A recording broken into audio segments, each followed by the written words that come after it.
Hey there, everybody. I am JR. And I'm Roger. And we are here to give a quick promo for an awesome series that we just got our hands on.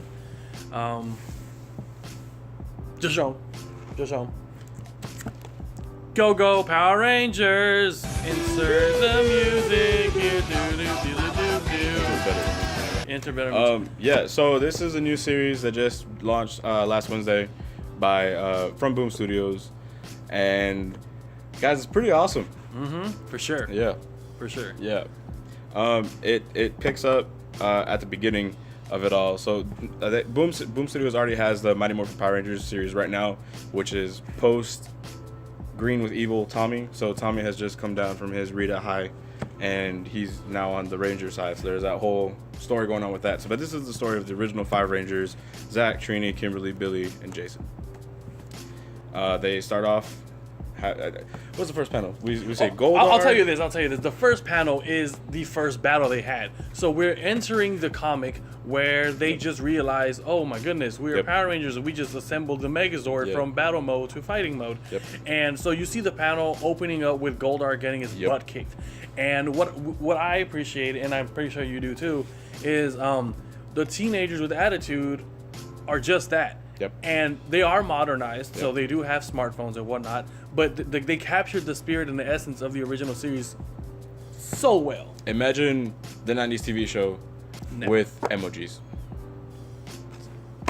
Think about it like that. And from there... I'm going to take this out.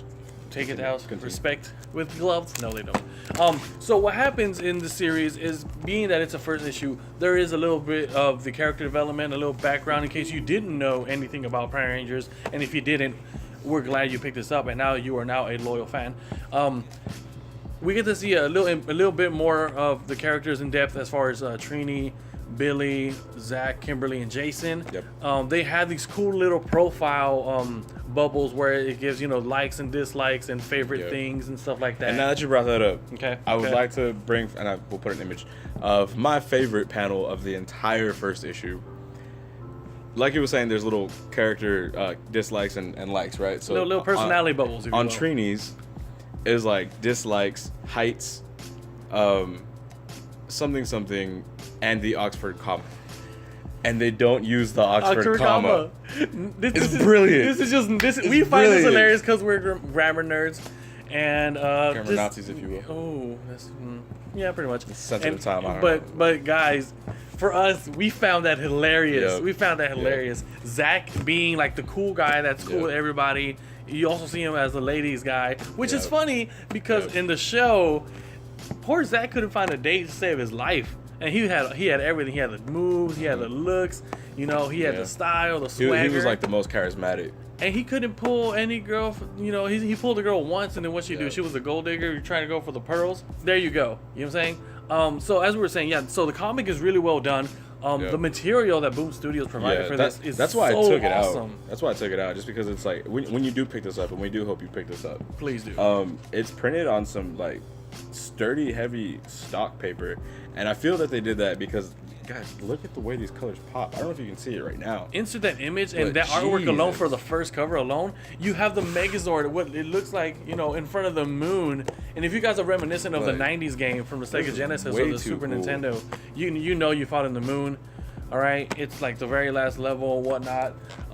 Guys, the artwork is really well done. The dialogue has so much attitude. That sounds so cliche. Teenager with attitude, but the dialogue is reminiscent of what you would think a modern teenager with attitude being a Power Ranger would be. And the thing is, they really are teenagers, because I know in the '90s show they looked like they were 20-something going to school, right? But here they look like they're older, right? But they're still 15, 16. Physically, they look mature for their age. Billy's the youngest. I think he's 14. Yeah.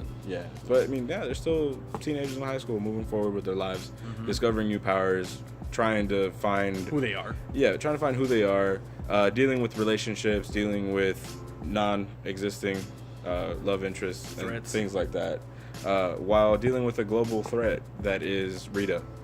And that brings us to our next point. Yes. Rita Repulsa, Goldar, the whole Moon Goblin squad look phenomenal. They look threatening. Yeah. In the past, you probably see if you were currently reading Mighty Morphin Power Rangers, also by Boom Studios. Yep. Fantastic. We mentioned it earlier. There's panels where they look really good, but for some reason in Go-Go Power Rangers they look phenomenal. Yep. I personally would give this comic a 9 out of 10. Yeah. Just on artwork alone, like the writing, I'm really excited to read the rest of the series. The direction, just because of like I'm excited to see how everything plays out because we have the history of the show, but I hope it doesn't go like episode cheesy. For episode super cheesy like the show does. They take it in like a different direction like they did with Mighty Morphin Power Rangers, but Dan Mora and Ryan Angulo are like the artists and the color artists behind this, and they're doing a phenomenal job. Hey, more phenomenal job. Oh, I saw what you did there. Hey. But yeah, so that's the thing. It's the artwork alone is just amazing. Like I already have my second favorite panel as my phone wallpaper. I'll put an image of it, but that's it's my so favorite good. panel right now. And then like the Megazord looks amazing. Look at this, guys. Look at this. It's so cool. I don't even know if you can see that completely. We'll put another image up. Right But yeah, here. like the paper really does help to bring out the color. And if you touch it, there's like a texture to it. So it adds a huge depth to it and just makes the experience a more well-rounded one. What really stood out to me, oh, look at this one. A whole army of putties, guys. Look at this. This is awesome. And they're right there on the moon. Yep.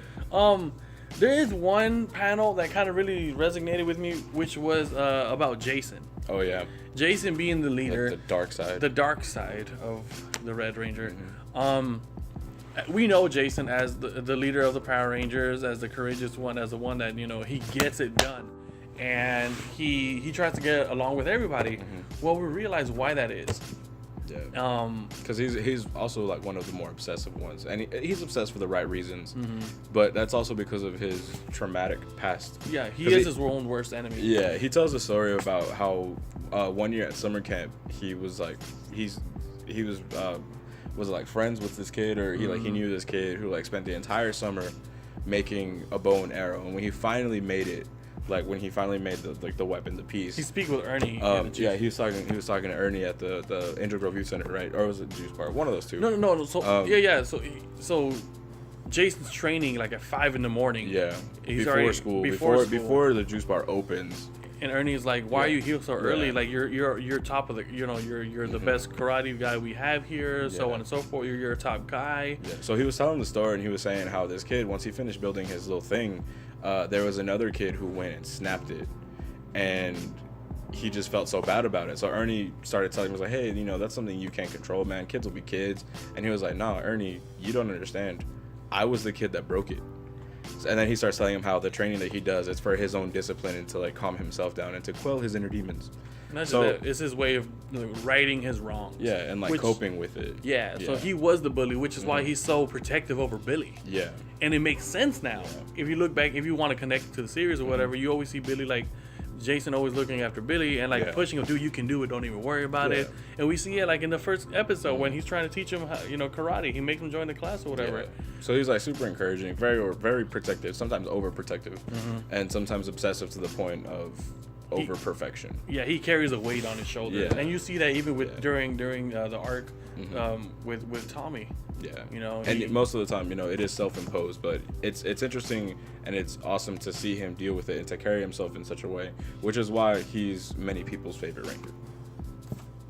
Yeah, I still love Jason David Frank, Tommy. You're so anyway, guys, that was our little review for Go-Go Power Rangers issue number 1. Pick it up. Let us know what you think. Do you like it? Are you excited to read the rest of it? Be sure to like, share, subscribe, and let people know about this awesome series launching from Boom Studios. So with that being said, I'm Roger. I'm JR. And we are out. Oh, fuck, that hurt.